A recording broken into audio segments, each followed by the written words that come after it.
My name's Joe Staunton and I'm joined by Ben Pink. Ben is a school friend of mine and also excellent performance coach. So we're going to do a little game today. We're going to rate hot trends in training, nutrition and performance from 0 to 10. Right, so number one, Ben, I'm going to ask you, VBT training, velocity-based training for endurance athletes.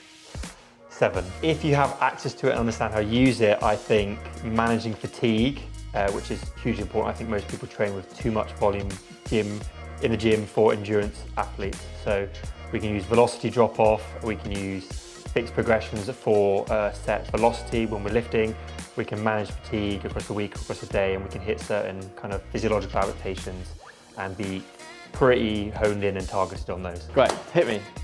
Number two. Number two, what is most important in performance? Physiological or psychological? Out of 100%. Out of 100%, what's the we're percentage going to rating?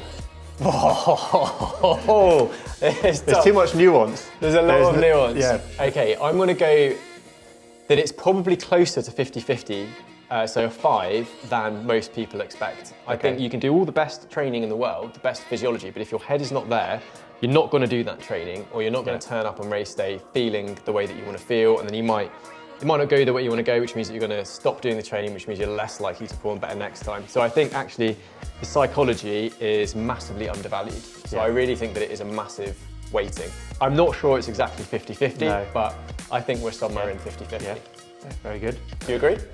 I want to say actually 60-40. Mindset. Yeah, because if you can't get, like you said, if you can't get someone to do the training, then they're not going to get the adaptations we want to achieve the result that they're looking for. And that is everything. You wake up one day from bad sleep, it's mindset that you have to decide and go through and do those things. Yep. So I do personally think that it fits slightly more on the other side.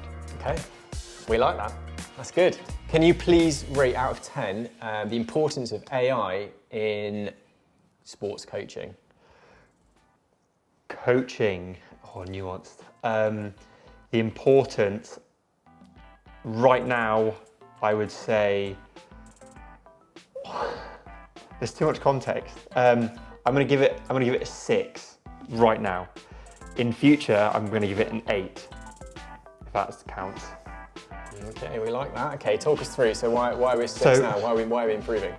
I think the way that coaching is going, if you're not learning how to add it in to what you do, you're going to fall behind. Yep. And you need it to run efficient systems and use it as part of the creative process. But if you can't coach at the end of the day, as we spoke about all day, you're not going to deliver a good service. Yeah, and I think, so from my perspective on that, one of the main things that AI is helping us do is actually deliver more time to be able to effectively communicate and have those human connections. So AI is taking over a lot of the role which would have once been done around and data analytics, that it can just do a lot better. It can do it a lot easier than it does, a lot quicker than us, which is saving us time so that we can then spend that time working better on a one-to-one basis on the human side with an athlete. Yeah, it's how we use it and not just letting it take over. In performance nutrition, how much out of 10 does health impact everything? 9 out of 10. Over fueling and all that stuff? Yeah, I think unless you've got a healthy basis, a lot of the other stuff isn't going to make a difference. You're not going to get the benefit from a supplement or a really dialed in, tight nutrition strategy unless you're actually able to do the training. And if you're constantly ill, you're constantly fatigued, you're constantly injured, which all of these things are aided by health with your nutrition, then none of those things are going to matter. So I really think, for me, health is the foundational thing that we have to concentrate on. All of those other things can build on top of the health side. Love it. Glad you said that. 100% agree.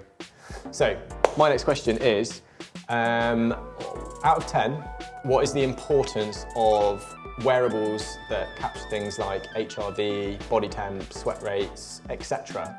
in informing your coaching decisions? And heart rate and... Yeah, all of it.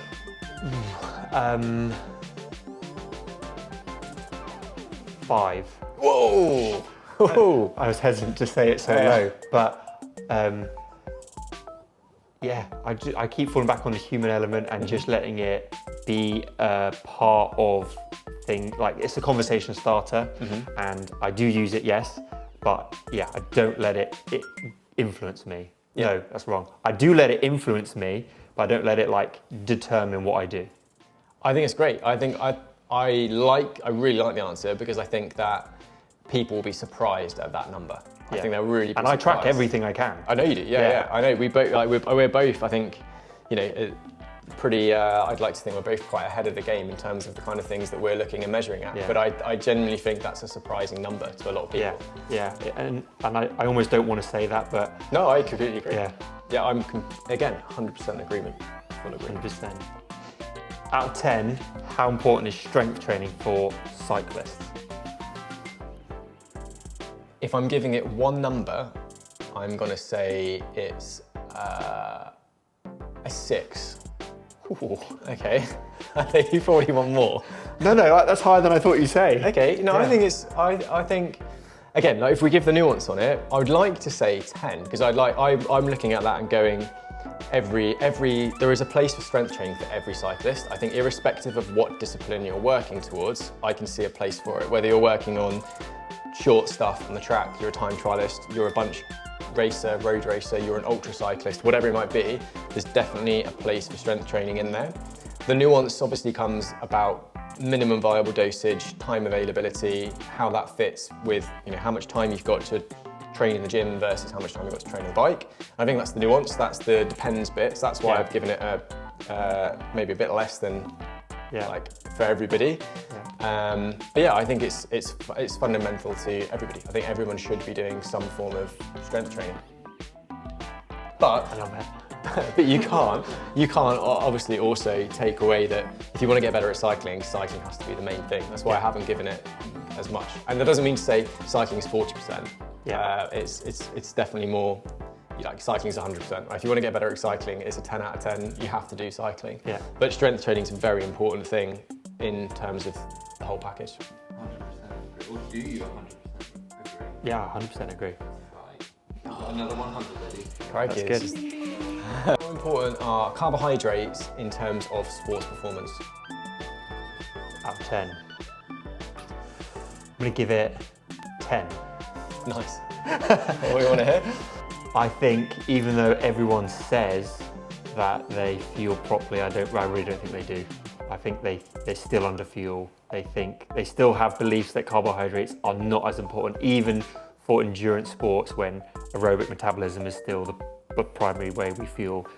And I think that's, they look very short term, not long term, and they look at the health side and the cumulative effects, and I just think they miss the boat. And I also think they don't understand what carbohydrates are. I think people just think sports nutrition supplements, not the nuance that we can go into fruit and bars and different types and all the goodies we have here. And they just like, I take a gel, and not think about pre, post, intra, different delivery mechanisms, all that stuff. So I think it's a 10.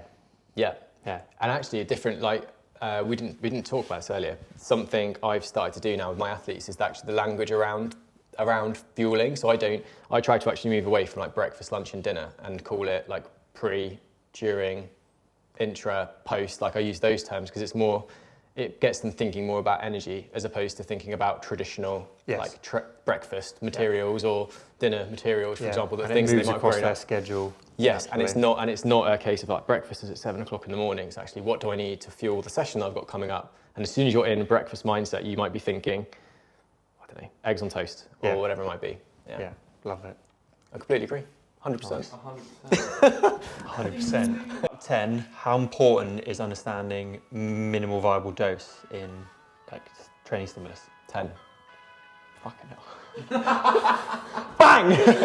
Wasn't expecting that. Yeah, I think it's got to be, because I think even if you're not an elite athlete, obviously the good stuff happens when you're not training, right? The training is the stimulus, the adaptation, the actually getting better, all of that stuff that you want to see in your next training session or see in your competition and race happens when you're not training.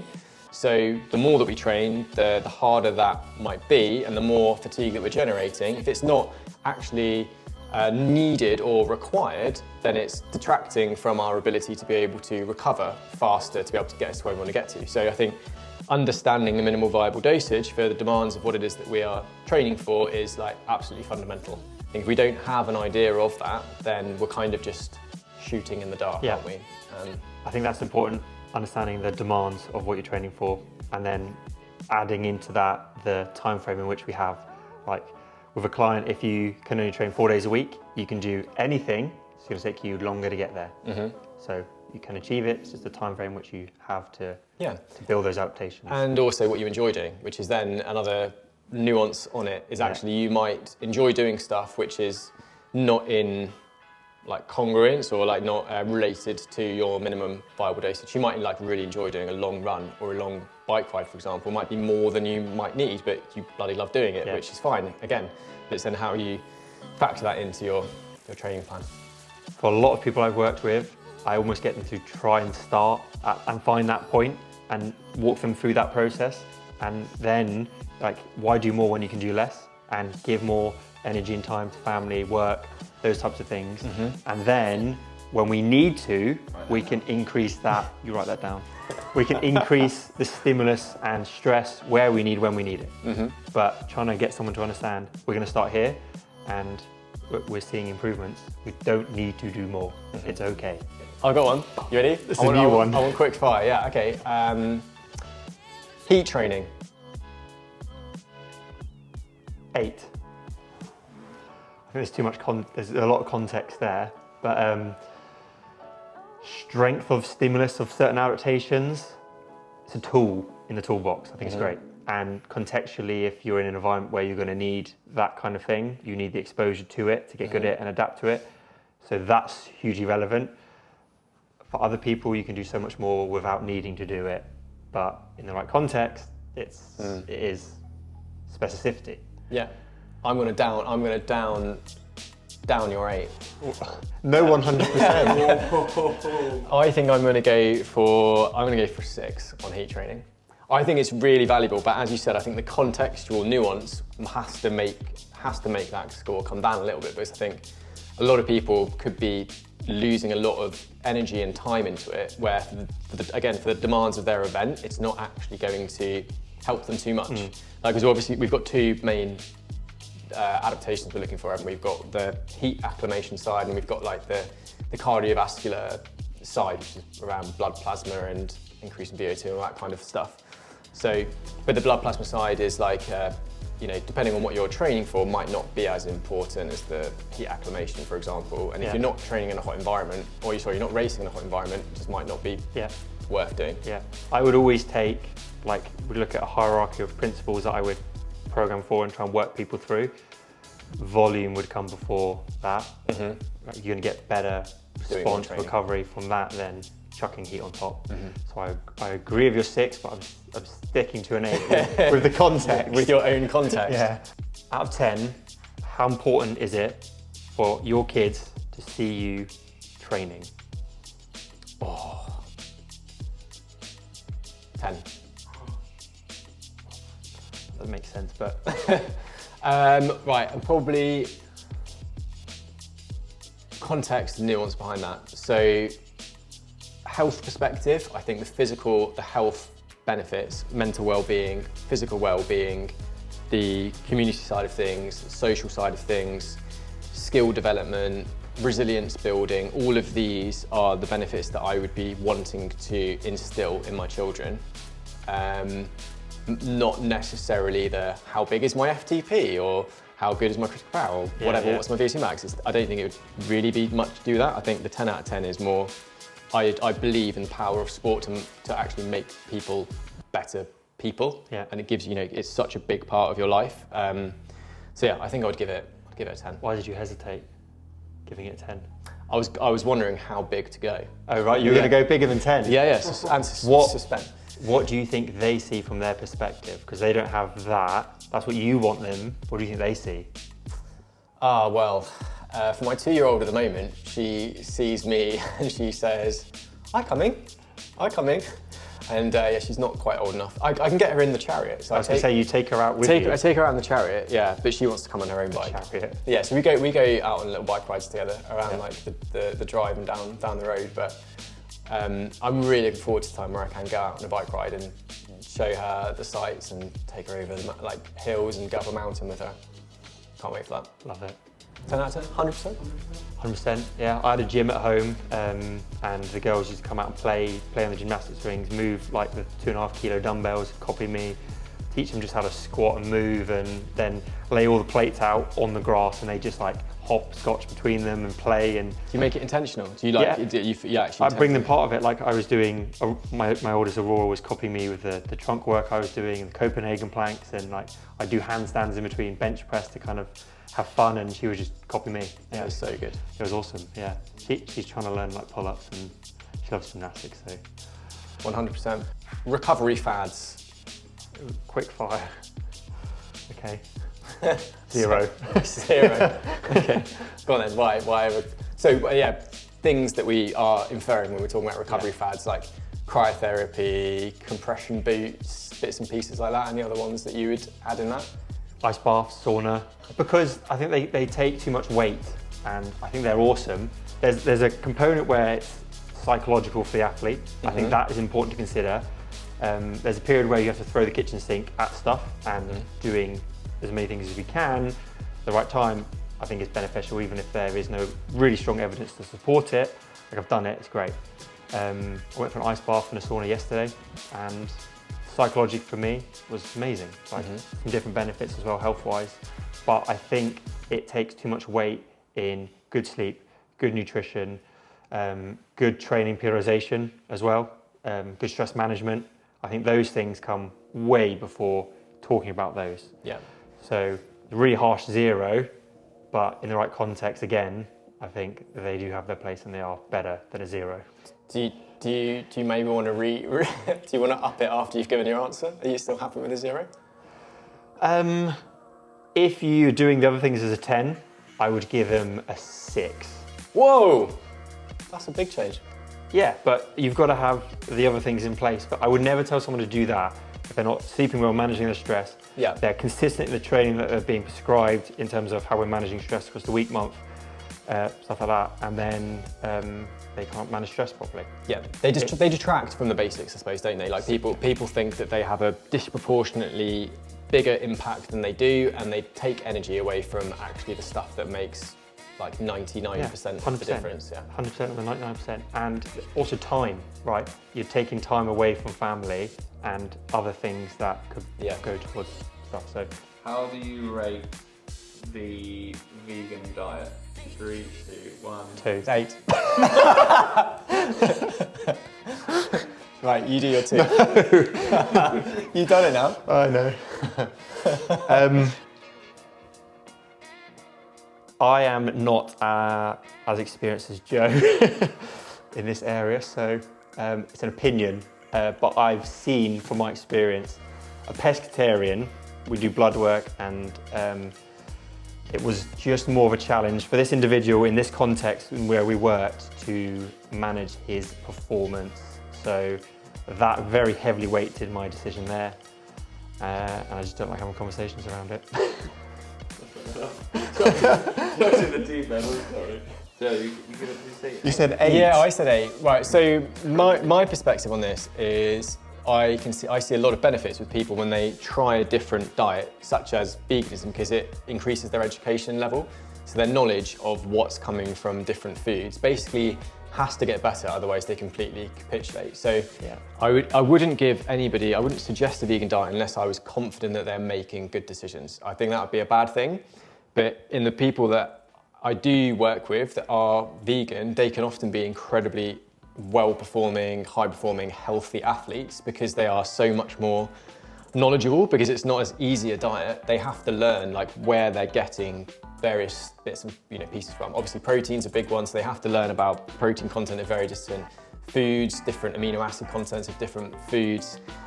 So those people often are very well educated, which then means that they make better decisions around fueling because they know more what carbohydrates are and stuff. So it has kind of a knock-on effect. Yeah, so I think that it's not necessarily a case that there's anything specifically beneficial about the diet. I think it promotes a lot of good stuff. It promotes variety, which is health. It promotes education.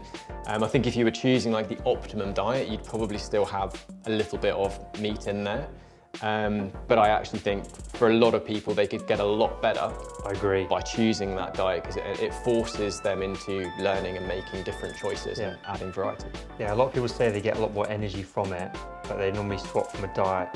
They're going to a lot of green variety colours, like polyphenol, all that from an endurance stuff. perspective, the carb content of a vegan diet is so high. Like you have to eat a lot of carbohydrates because there's limited amounts of other stuff that you can't just have 3 chicken breasts and 2 steaks because there's no kind of alternative to that. Yeah. You have to eat a lot of carbohydrates, so it inevitably then actually increases a lot of performance. All the challenges you see in that, bloating, food volume being an issue, trying to get as much food in as they need. If someone who's training reasonably high amount, you see that as well. I find the gastro stuff probably better, more plant-based stuff people have. Yeah.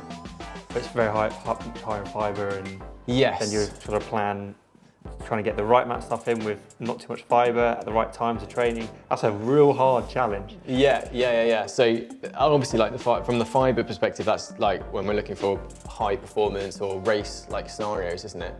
But again, I find that those athletes, they're the ones that can make that decision because they understand what has fibre in it. Whereas athletes that aren't as maybe they haven't ever had to think so much about food because they can eat anything. Yeah. They don't necessarily have those thought processes so much.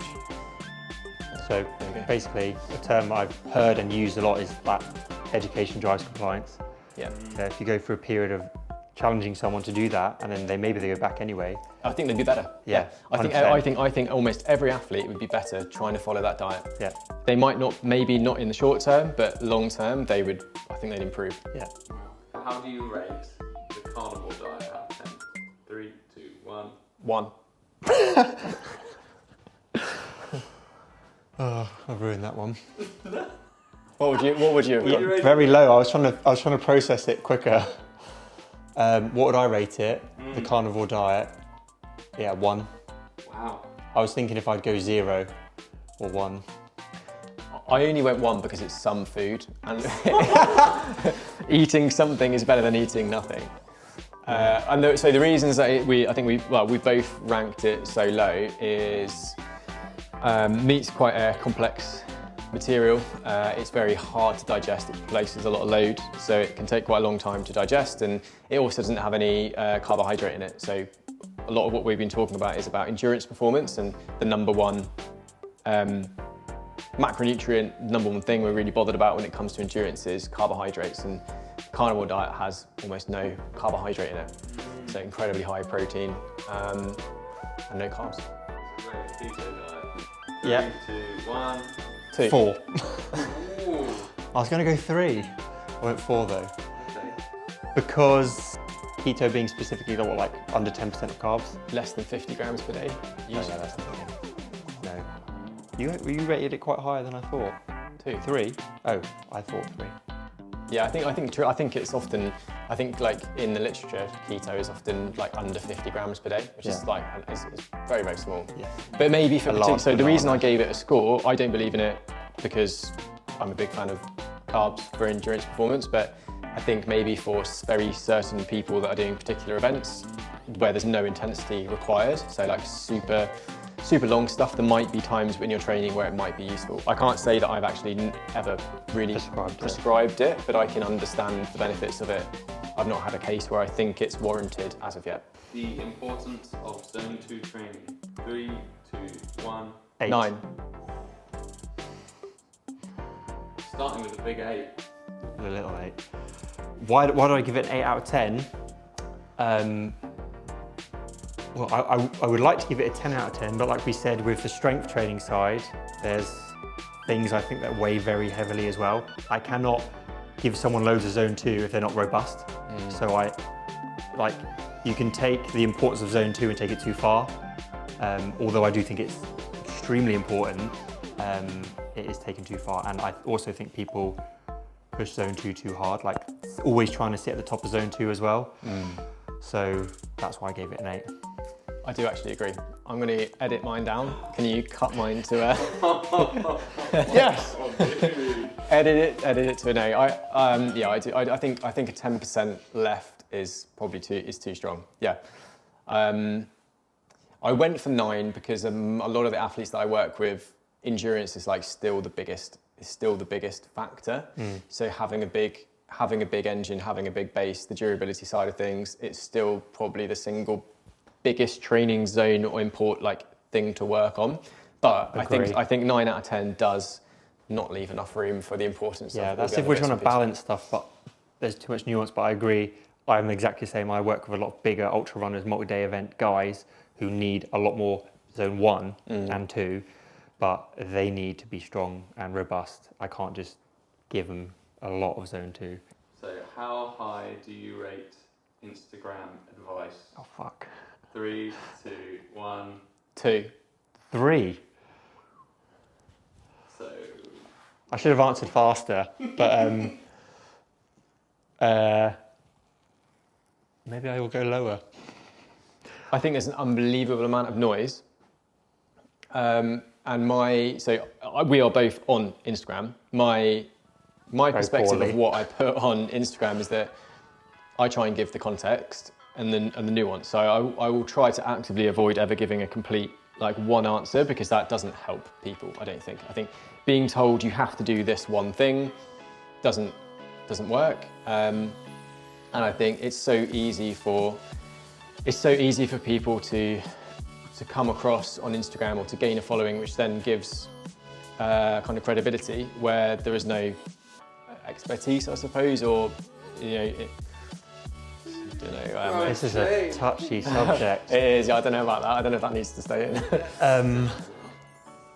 Yeah, I think you get no context. I think that people take other people's stuff and just slightly twist it and repost it. You don't get to speak and see context applied. Like YouTube's so much better if you find someone good where they can really lay into it and you can build authority and you can build trust. You gain trust from doing it. It's just missed just because of the way the platform's set up. Yeah.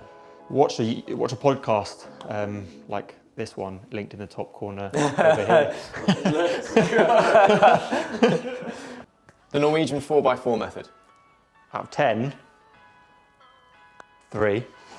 Woohoo! I use it, but I think the context is misplaced.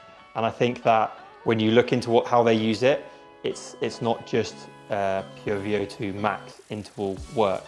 And that's how it's delivered. So that's what it's taken as, and that's what people do. And some famous people online talk about it in being very quick and very good at boosting VO2 max. But I've seen with my population that going into 4 minute, that's a long interval for VO2 max, is a lot, and it's hard. Mm-hmm. So I actually don't use it much, and I build up to it. It's a pet peeve. I get asked it all the time. It takes a lot of pacing, isn't it? It's really hard. It's a hard effort duration to do, because you've got to pace the session really well to ensure that you don't go out too much in the first 1 or 2, and you get maybe a good stimulus in those 2, but you're not actually accumulating enough time in zone to drive the VO2 adaptation, which is your 16 to 20 odd minutes, isn't it? And then you drop out of it and you've got to rebuild back into it, and I just don't use it much, but it's hugely popular and people do it all the time. Mm. If you enjoyed this video with myself and Ben, please feel free to like and subscribe. 100%.